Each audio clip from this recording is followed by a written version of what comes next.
खाबर घुमन साहब भी हमारे साथ मौजूद हैं, ब्यूरो चीफ इस्लामाबाद। खाबर साहब, फैसला यकीनी तौर पर आपने सुना होगा, जो फैसला आया है उसमें कलअदम करार दिया गया है इसको, रिव्यू एंड जजमेंट केस को, किस तरह से देखते हैं? देखें जी, मुझे ये ऐसा लग रहा है कि आपको याद होगा कि इसका अब बराह रास्त असर पड़ेगा। जो 2 फैसले ऑलरेडी इन फील्ड हैं वो पंजाब में इलेक्शन करवाने के हवाले से। आपको याद होगा कि उस फैसला, जब वो फैसला आया था उसके ऊपर कुछ जजेस साहिबान का एतराज था कि जब तक ये फैसला नहीं आता तो बाकी जो उस तरह की पिटीशंस हैं उसके ऊपर हम नहीं बैठ सकते, बात नहीं कर सकते। अब सारी नजरें उस फैसले पे होंगी जो अब आने वाले दिनों के अंदर किसी भी वक्त आ सकता है। वो होगा कि जो पंजाब के अंदर इलेक्शन करवाने के हवाले से जो सुप्रीम कोर्ट के अहकामात थे उसका क्या बना। आपको याद होगा कि पंजाब में इलेक्शन करवाने के हवाले से भी जो है सो मोटो के तहत ही जो एक्शन लिया गया था। तो वो जो सो मोटो नोटिस था उसके ऊपर जाहिर है जजेस के दरमियान कुछ जो आपस में इख्तिलाफात थे। कुछ जजेस साहिबान ने उस हवाले से तहरीरी जो नोट भी दिए थे। तो मुझे लग रहा है कि आने वाले दिनों के अंदर खास तौर पर वो तमाम जो महकमे, खास तौर पर आपने देखा कि फेडरल काबीना के अंदर वजारत दाखिला हो, फाइनेंस मिनिस्ट्री हो, जब जो फैसला आया था खास तौर पर सुप्रीम कोर्ट की तरफ से कि इलेक्शन कमीशन को तमाम तर जो है मदद दी जाए इलेक्शन करवाने के हवाले से, लेकिन वो मदद नहीं दी गई थी। अब इसका जो बराह रास्त असर उस पे आएगा। और जाहिर है सुप्रीम कोर्ट का फैसला अब जो अभी तक हमारे सामने इसके मुदरजात आए हैं उसके मुताबिक ये सुप्रीम कोर्ट की जो जुरिस्डिक्शन है उसके अंदर एक इंटरफेरेंस करने की कोशिश की गई थी साबिका हुकूमत की तरफ से, और उसको रोका गया है। और जाहिर है इसका जो असर है पाकिस्तान की जो आने वाली जो सियासत है उसके ऊपर बराह रास्त पड़ेगा। और खास तौर पर मैं दोबारा से दोहराता चलूं, बुनियादी तौर पर जो पंजाब के अंदर इलेक्शन करवाने के हवाले से सुप्रीम कोर्ट का फैसला एक ऑलरेडी इन फील्ड है, और उसका अब क्या बनेगा उसकी जजमेंट आनी है। और वो तमाम तर जिम्मेदारियां तय होनी हैं कि वो जो इलेक्शन जो सुप्रीम कोर्ट ने हुक्म दिया था कि करवाए जाएं और वो नहीं करवाए गए थे, जाहिर है उसके ऊपर भी आने वाले दिनों के अंदर एक जजमेंट आनी है। जी अच्छा, कैसर इमाम साहब, आपसे जानना चाहेंगे, एक रिमार्क्स भी दिए गए हैं सुप्रीम कोर्ट में इस फैसले में, और कहा गया है कि पार्लियामेंट ने अपनी हद से तजावुज़ किया है, अपने दायरा इख्तियार से तजावुज़ किया है। क्या समझते हैं कि इसके बाद, फैसले के बाद क्या होगा? असल में मेरा ये ख्याल है कि जब तफसीली फैसला जो है वो आएगा और उसको देखेंगे तो इसके अंदर कॉन्स्टिट्यूशन का जो आर्टिकल 184(3) है और आर्टिकल 191 उसके ऊपर जो है एक बड़ी अच्छी डिबेट, अच्छी डिस्कशन मिलेगी। बिकॉज 191 के अंदर एक कैच है, और वो ये है कि जहाँ पे सुप्रीम कोर्ट को पावर दी गई है कि वो अपने आप को रेगुलेट करने के लिए रूल्स बनाए, वहां पर ये लिखा हुआ है, उसका ओपनिंग जो सेंटेंस है, ओपनिंग वर्ड्स हैं वो हैं subject to constitution and law,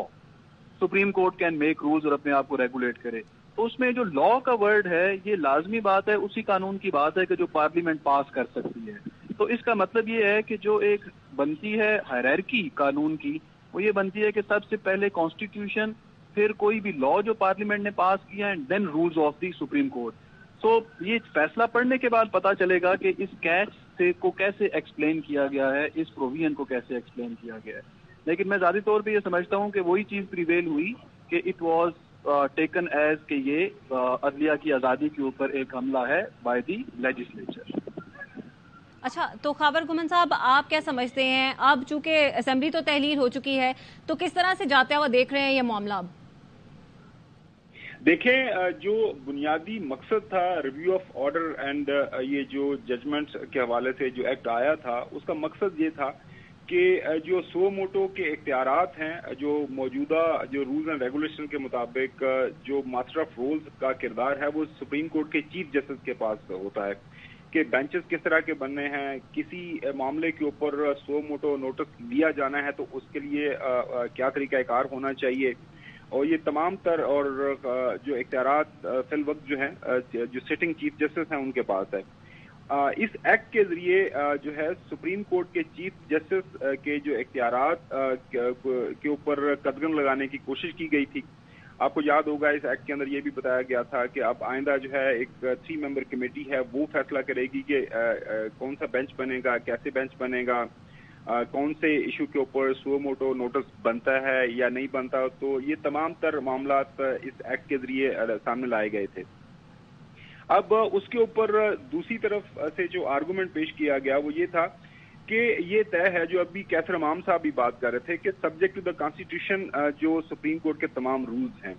और उसके अंदर बहुत वाज़े तौर पर ये लिखा हुआ है कि ये तमाम तर इख्तियारात सुप्रीम कोर्ट ने खुद, सुप्रीम कोर्ट के जो जजेस हैं, सुप्रीम कोर्ट का जो पूरा का पूरा कमीशन वो बैठता है जिसके तमाम जजेस साहबान हिस्सा होते हैं, तो उन्होंने सारी की सारी ये जो रूल्स एंड रेगुलेशन के हवाले से कवायद ज़वाबत हैं उनको तय करना है। लिहाजा ये एक बराह रास्त हमला कंसिडर किया गया था। अब सुप्रीम कोर्ट ने इसके ऊपर नोटिस लिया, ये सारी की सारी चीजें आपके अब सामने आ गई हैं, तो मेरे ख्याल में ये अदलिया की आज़ादी को बहाल रखने के लिए ये फैसला, इसके काफी दूरस्थ नताइज होंगे। और एक और भी बात यहाँ पे काबिल जिक्र वो ये है कि एक और मकसद इस review of order and judgements जो एक्ट को लाने का यही था कि इससे पहले भी जो कुछ फैसले हुए हैं, खासतौर पर आपको याद होगा जो नवाज शरीफ साहब की नाअहली का फैसला है, या उससे पहले जहांगीर खान तरीन की नाअहली का फैसला है, वो भी आपको पता है ये भी बात की जा रही थी कि ये जब ये कानून बन जाएगा तो फिर वो तमाम तर जो इस तरह के फैसले हुए हैं तो उसके ऊपर रिव्यू में जाया जा सकेगा, सारे मामला तय किए जा सकेंगे। तो वो तमाम रास्ते मेरे ख्याल में, जो मेरी नाकस राय है, जो मुझे इस वक्त जो चीज़ समझ आ रही है, इसके ऊपर जाहिर है कि जो वकला साहिबान ज़्यादा पुरअसर अंदाज से वो कमेंट कर सकेंगे, लेकिन लग रहा है ये कि वो दरवाज़ा भी बंद हो गया है। और मेरी समझ में ये जो अब आज जजमेंट आई है, इसके बहुत दूरस्थ नताइज होंगे पाकिस्तान की सियासत के ऊपर, और आने वाले दिनों के अंदर दोबारा से मैं दोहराता चलूँ, क्योंकि वो एक पेंडिंग मामला है। पंजाब के अंदर इंतखाबात, पंजाब और केपी के अंदर 90 दिन के अंदर करवाने के हवाले से आइन के अंदर जो आइन का आर्टिकल है 105 बहुत वाज़ेह था है, और उसकी जाहिर है सुप्रीम कोर्ट ने उसके ऊपर एक नहीं 2 हुक्म दिए थे, हुक्म अदूली हुई है, और उसके ऊपर अभी सुप्रीम कोर्ट का एक फैसला आना है। अब उस फैसले का भी इंतजार करना पड़ेगा।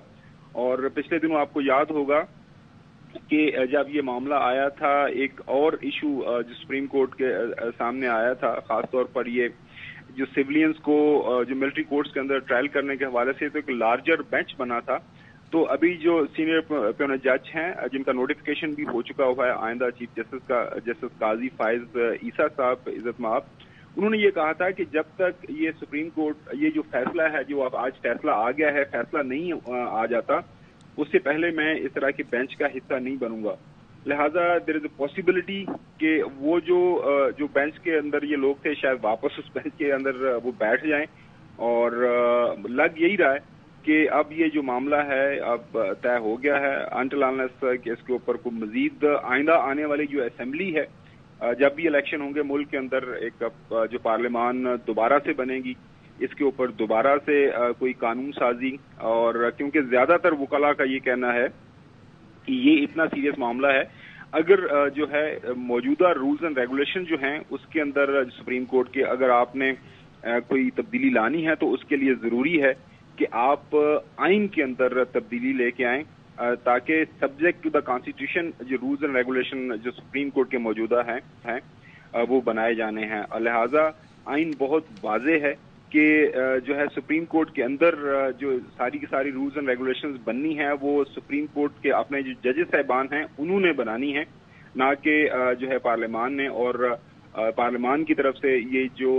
एक्ट बनाया गया था, review of order and judgements order जो एक्ट बना था, ये बराह रास्त एक सुप्रीम कोर्ट के इख्तियारात के अंदर दखल अंदाजी थी, तो लिहाजा उसके खिलाफ ये फैसला अब आपके सामने है। अच्छा,